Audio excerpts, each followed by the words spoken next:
Hello everyone. तो इस episode के स्टार्ट में हमें दिखाते हैं कि चिनजोए आज बहुत जोश से समर्स टाइम कैफे में अपनी एंट्री करती है और उसके साथ उसकी पूरी टीम भी मौजूद थी। उस टाइम पर कैफे में सिर्फ चू शाया थी क्योंकि युआन तो किसी मीटिंग पर गई हुई थी। शाया बेचारी अभी हैरान परेशान खड़ी होती है कि चिनजोए वहीं पर ही उनके कैफे में ही लाइव स्ट्रीम स्टार्ट करके ये कहने लगती है कि सॉरी, मैंने इस रेस्टोरेंट को एक दफा प्रमोट किया था। मुझे पता चला है कि ये बहुत लो क्वालिटी इंग्रेडिएंट्स यूज करते हैं और इसकी वजह से लोग बीमार भी हो रहे हैं। वो उनके कैफे को बदनाम करने की पूरी कोशिश करती है। ये देखकर शाया आगे बढ़ती है और उसकी टीम उनको रोकने की कोशिश करने लगती है। शाया उससे यही बोलती है कि बिजनेस को पर्सनल मैटर से दूर रखो, लेकिन एक्चुअली चिनजोए को उस पर बहुत गुस्सा था। वो कहती है मैंने तुम्हें बार बार वार्न किया था कि वे से दूर रहना, तुम क्यों उसकी लाइफ में इंटरफेयर करती हो। और इसके साथ ही हमें ये भी पता चलता है कि चू शाया का हर राज चिनजोए को भी पता है। उसने उसे अपनी नजरों के सामने टेलीपोर्ट भी होते देखा था। इसके साथ साथ वो ये भी कहती कि डरो उस टाइम से कि मैं शाओ के पास चली जाऊं और उसे बता दूं कि तुम ही उसके डैड की मर्डरर हो। शाया एक दफा तो उसकी धमकियों में नहीं आती बल्कि कैमरे के सामने कहने लगती है कि अगर कोई भी ये बात प्रूफ कर सकता है कि हम लोग सही से काम नहीं कर रहे तो आए। उधर हमें शाया को दिखाते हैं, वो हॉस्पिटल में बैठे ये सारा कुछ वीडियो में देख लेता है और फौरन से अपनी ड्रिप उतार कर शाया की हेल्प के लिए दौड़ता है। अब इसके बाद चिनजोए वहां से जाने लगती है और जाते जाते दोबारा से शाया को बहुत सारी धमकियां भी देती है। अब शाया के इमोशंस उससे आउट ऑफ कंट्रोल हो रहे थे और इसकी वजह से वहाँ की मैग्नेटिक फील्ड में बहुत बदलाव होने लगता है और ये देखकर बहुत से लोग हैरान और परेशान रह जाते हैं और शाया से डरने लगते हैं। उनको लग रहा था कि ये एलियन है और अपनी सुपर पावर्स यूज कर रही है। अब वहाँ के कस्टमर्स को भी कैफे से बाहर निकालना पड़ता है। सारे हालात आउट ऑफ कंट्रोल हो जाते हैं। ऐसे में पीछे के रास्ते से शाओ वहाँ पर आता है और खिड़की खोलकर शाया को अपनी गोद में उठाकर वहाँ से बाहर रेस्क्यू करता है और फिर लोगों से और कैमरा से बचाने के लिए उसे भगाता हुआ अपने साथ वहाँ से बहुत दूर ले जाता है। अब एक जगह रुक कर वो उससे अपने दिल की बात करता है, कहता है कि चाहे जो कुछ भी हो जाए शाया, प्लीज मेरे से मुंह मत मोड़ना, मुझे सब बताओ, मैं तुम्हारे साथ खड़ा हूँगा। अब शाओ ने इतनी बड़ी बात कही थी तो शाया को भी हिम्मत करनी पड़ती है। वो सोचती है कि अभी नहीं तो कभी नहीं। अब उसे बता देती है कि मैं पास्ट में गई थी और मुझे एक बहुत बड़ा राज पता चला है और वो यही है कि तुम्हारे डैड की डेथ के पीछे मेरी रिस्पॉन्सिबिलिटी थी। शाओ ये सब एक्सपेक्ट नहीं कर रहा था। वो कुछ भी आके बोल नहीं पाता और बस खामोशी से खड़ा उसे देखता रह जाता है। अब शायद युआन को भी ये सारा कुछ जाकर बताती है, लेकिन युआन को उस पर पूरा विश्वास था। वो उससे कहती है मैं बचपन से तुम्हारे साथ हूँ, तुम तो कभी किसी एनिमल को भी हर्ट नहीं करती थी, तो तुम किसी इंसान की कैसे जान ले सकती हो। तुम स्टार्ट से ही हमेशा वेलफेयर के काम करती थी, लोगों की हेल्प करती थी, मेरा मन नहीं मानता। उधर हमें शाओ को दिखाते हैं वो इतने स्ट्रेस में था कि अपने डैड की डेवलप की हुई एक गेम को खेल कर टाइम पास कर रहा होता है। उसे बार बार अपने डैड की बातें याद आने लगती हैं। वो जब गेम खेला करता था तो वो उसे बहुत सारी इंस्ट्रक्शंस देते थे और कहते थे कि हर दफा टेक्निक से या एक्सपीरियंस से कुछ भी हासिल नहीं होता, कभी कभी हमें अपने दिल की बात सुननी पड़ती है। और अपने बेटे को उन्होंने एडवाइस की थी कि हमेशा अपने दिल पर भरोसा रखना। आज वो सोच रहा होता है कि पता नहीं क्यों मेरा दिल अंदर से आवाजें दे रहा है कि शाया ऐसी नहीं हो सकती।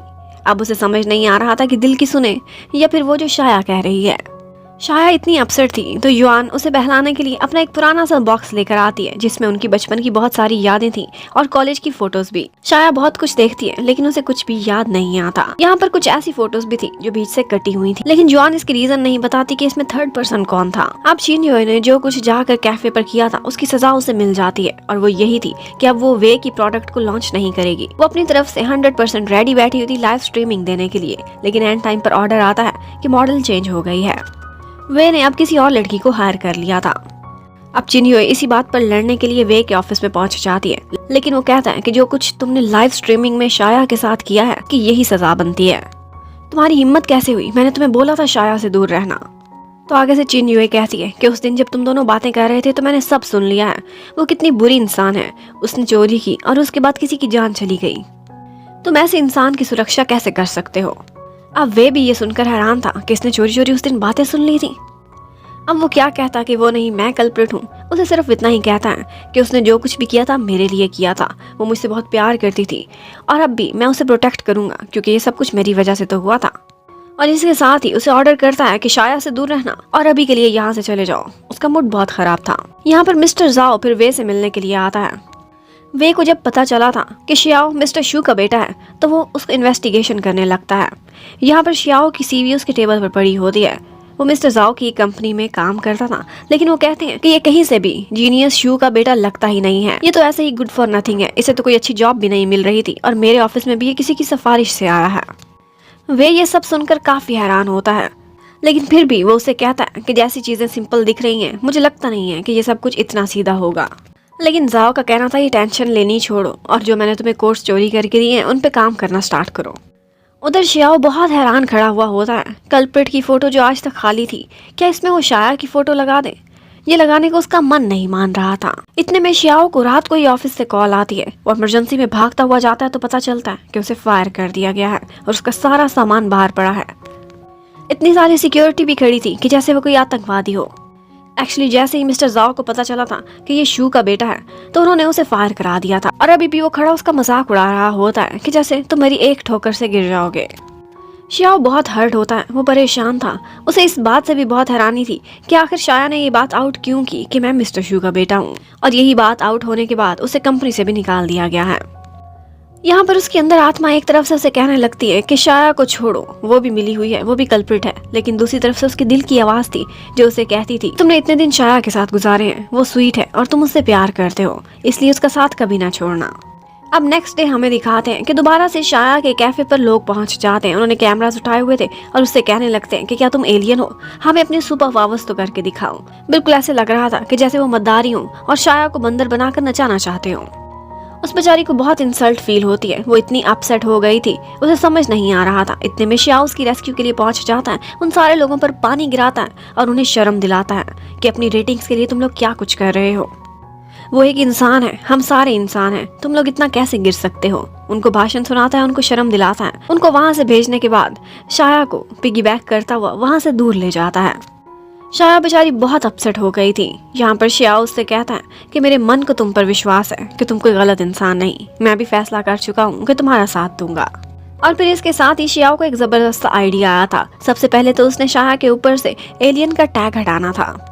तो वो लोग एक लाइव स्ट्रीम करते हैं। कैफे के सामने खड़े होकर शाया अपनी थर्ड क्लास किस्म की एडिटिंग दिखाकर बहुत से ट्रिक्स करने लगती है और लोगों को प्रूव करती है कि देखो देखो मैं एलियन हूँ, यही तो तुम लोग देखना चाहते थे ना। कभी अपना गायब होने का मैजिक दिखाती है तो कभी अपनी सुपर पावर दिखाते हुए लाइटनिंग्स गिराने लगती है। सारे लोग उसकी इन डम हरकतों से बहुत हंसते हैं और अब उसके ऊपर से ये टैग हट जाता है कि वो कोई सुपर पावर रखती है। सबको लग रहा था कि एक सीधी सादी सी बेवकूफ सी लड़की है। अब बहुत सारी उल्टी सीधी हरकतें करने के बाद शाया को वहाँ पर अपने मम्मी डैडी की कुछ फोटोज मिलती हैं और युआन को उन्होंने वीडियो भी सेंड की थी। वो लोग शंघाई गए हुए थे और वहाँ से हर उस जगह की मेमोरीज उसे सेंड कर रहे थे जहाँ पर वो शाया के साथ गए थे। उधर शियाओ को पता चलता है उसके रोबोट के थ्रू जो उसे अलर्ट करता है कि कोई उसके घर में लॉक तोड़कर एंटर होने की कोशिश कर रहा है। एक्चुअली ये वे के आदमी थे। अब वो अंदर जाकर चीजें तोड़ने लगते हैं, तलाशी लेते हैं, लेकिन इससे पहले कि वो उसकी सीक्रेट बेस तक पहुंचते कुछ नेबर्स आंटियां वहां पर आ जाती हैं और उन लोगों को भगा देती हैं। अब ये सारा कुछ उन लोगों ने तो चोरी चोरी किया था, लेकिन शियाओ मिस्टर जाओ को अपना असल जलवा दिखाता है। उनका सिक्योरिटी सिस्टम हैक करके वो उसके ऑफिस के अंदर तक पहुंच गया था और जाओ को कोई खबर नहीं थी। जाओ तो उसे वहां देखकर परेशान रह जाता है। तो यहाँ पर शियाओ कहता है कि सिर्फ इतना ही नहीं, मेरे पास तुम्हारी चोरी के और तुम्हारे डाटा के, तुम्हारे सोर्स कोड के हर चीज के रिकॉर्ड्स मौजूद हैं और यही मैं पब्लिक कर दूंगा। इसलिए बेहतर है कि तुम मुझे सच सच बता दो कि मेरे डैड से ऐप किसने चुराया और उनका सर्टिफिकेट कहाँ गायब किया था। वो उसे 1 दिन का समय देता है, लेकिन शियाओ उसके जाते ही फौरन से कॉल करता है वे को और उससे कहता है कि जो मैंने तुम्हें सोर्स कोड चोरी करके दिए थे उन पर काम करना छोड़ दो, हम पकड़े जाने वाले हैं और इससे ज्यादा बदनामी होगी हमारी। मिस्टर जाओ अपनी बदनामी से काफी डर चुका था और वो वे को भी वार्न कर देता है और उसके बाद वो गायब हो जाता है। ना तो वो शियाओ से कोई राब्ता कर रहा था और ना ही मिस्टर वे से। मिस्टर वे को इस बात से काफी गुस्सा आता है और वो अपने लोगों को उसे तलाश करने का ऑर्डर कर देता है। उधर हमें शियाओ को दिखाते हैं, उसने अपने स्किल्स यूज करते हुए उसके एक सीक्रेट हाउस का पता चलाया था जो कि बहुत दूर एक दूसरे शहर में बीच के ऊपर था। ये विला उसने सीक्रेट रखा हुआ था। शियाओ को लगता था कि अगर वो कहीं छुप कर आया तो वो यही जगह होगी। अब वो और जिन दोनों मिलकर उसी बीच पर पहुंच जाते हैं। जिनसे बात आउट हो गई थी तो यहाँ पर शाया और युआन भी पहुंचने लगते हैं, लेकिन गार्ड उनको रोक लेता है क्योंकि उसको लगा था कि ये कोई मेड्स हैं और ये वीआईपी एरिया में एंटर नहीं हो सकती। यहाँ पर उनको लड़ाई करता देख जिन अपनी गाड़ी की खिड़की खोलता है और महंगी गाड़ी से कहता है कि ये हमारी मेड्स हैं, इनको अंदर आने दो, जिसकी वजह से अब उनको भी परमिशन मिल गई थी। अब यहाँ पर एक दफा शियाओ के साथ शाया बैठी हुई होती है। शियाओ से बहुत सारी बातें बताता है कि उसके डैड कितने नाइस इंसान थे और वो उनको कितना मिस करता है। यहाँ पर शाया एक टूटा तारा देखती है तो उसे देखकर विश करने लगती है और मुझे लगता है कि ये विश शियाओ के लिए ही होगी। और उसके बाद वो दोनों गाइस बेचारे कुर्बानी देते हैं और मच्छरों से बचाने के लिए उन गर्ल्स को टेंट में सोने देते हैं और खुद बाहर ही बैठे रहते हैं। अब नेक्स्ट मॉर्निंग श्याओ को पता चलता है कि मिस्टर जाओ वहाँ पर अपीयर हो गया है। वो उससे जाता बात करता, लेकिन उससे पहले ही उसे कुछ लोग अटैक कर देते हैं जो उसके पीछे पीछे भाग रहे थे। एक्चुअली ये वे के लोग थे जिन्होंने उसे पकड़कर वे के पास लेकर जाना था। लेकिन यहाँ पर श्याओ मिस्टर जाओ को बचाने के लिए उन लोगों से फाइट करता है और इन दी एंड जाओ को प्रोटेक्ट करते हुए उसे काफी गहरी चोट भी लग जाती है। सिक्योरिटी के आने पर गुंडे तो भाग गए थे, लेकिन जाओ काफी टची हो गया था जिस तरह से श्याओ ने उसकी खातिर खुद को घायल करा लिया था। शाया पूछती है कि क्या आप मुझसे पहले मिले हैं? मिस्टर शू से सर्टिफिकेट मैंने चुरा कर आपको दिया था। लेकिन जाओ कहता है मैंने तो तुम्हें पहले कभी देखा ही नहीं, और मैं सिर्फ इतना हिंट दे सकता हूँ कि एक लड़की गुची थी जो कि मिस्टर शू की सेक्रेटरी थी, उसने ही ये ऐप चुराया था। अब किसके लिए चुराया था ये खुद ही पता करा लो। और फिर श्याओ का वुंड बहुत डीप होता है तो शाया फौरन से उसे हॉस्पिटल लेकर जाती है और उसको उसके लिए बहुत परेशानी हो रही थी क्योंकि उसको 12 स्टिचेस लगने थे और उसका काफी ब्लड लॉस भी हो चुका था।